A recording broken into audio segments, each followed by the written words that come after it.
स्वप्ने मी तुम्हाला रायगडाबद्दल माहिती सांगणार आहे। संपूर्ण राज्याचे सार ते दुर्ग गडकोट हेच राज्य।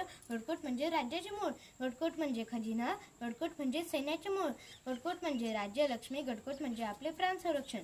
जैसा कोण आम्ही शेतास माळा घालून शेत राखतो तसे किल्ले राज्य संरक्षण आहे।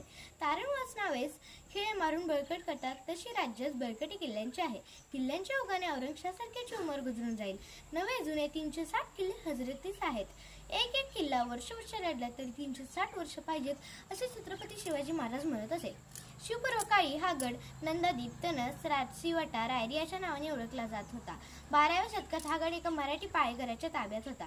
या पाळेकराच्या सत्तेनंतर विजयनगर साम्राज्य मांडलिक म्हणून आणि त्यानंतर बहामनी राजवटीच्या मांडलिक म्हणून 15व्या शतकाच्या मध्यपर्यंत रायगडावर होती।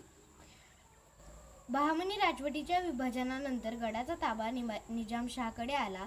17व्या शतकात दिल्लीच्या शहाजहान आणि आदिलशाह यांनी एकत्र येऊन निजामशाही नष्ट केली आणि कराराप्रमाणे रायगड आदिलशाहकडे आला। सुरतेची लूट करून लुटीसह महाराज रायगडावर आले। 1670 नंतर रायगडावर राजधानी करण्याचा महाराजांनी निर्णय घेतला आणि हिरोजी इंदुलकर यांना राजधानीच्या दृष्टिकोनातून गडावरील बांधकामे करण्याचा हुकूम फर्माविण्यात आला।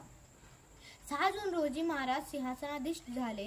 मराठ्यांचे स्वप्न साकार करण्यासाठी स्थापलेल्या या सिंहासनावर महाराजांनी क्षत्रिय कुलवंत सिंहासनाधीश्वर महाराज छत्रपती ही उपपदे स्वीकारून स्वराज्य स्थापन केले।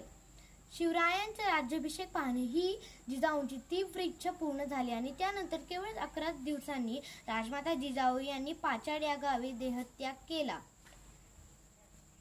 3 एप्रिल रोजी छत्रपती शिवाजी महाराजांचे महानिर्वाण झाले।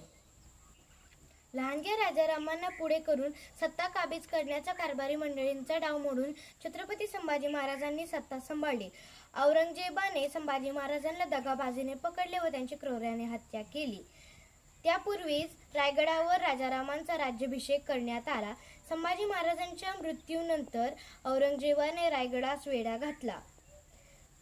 औरंगजेबाच्या मृत्यूनंतर मोगल महाराष्ट्रातून जाताना मात्र त्यांनी गडाचा ताबा सिद्दीकडे दिला। शाहू महाराजांनी सैन्य पाठवून गड सिद्दीकडून जिंकून घेतला।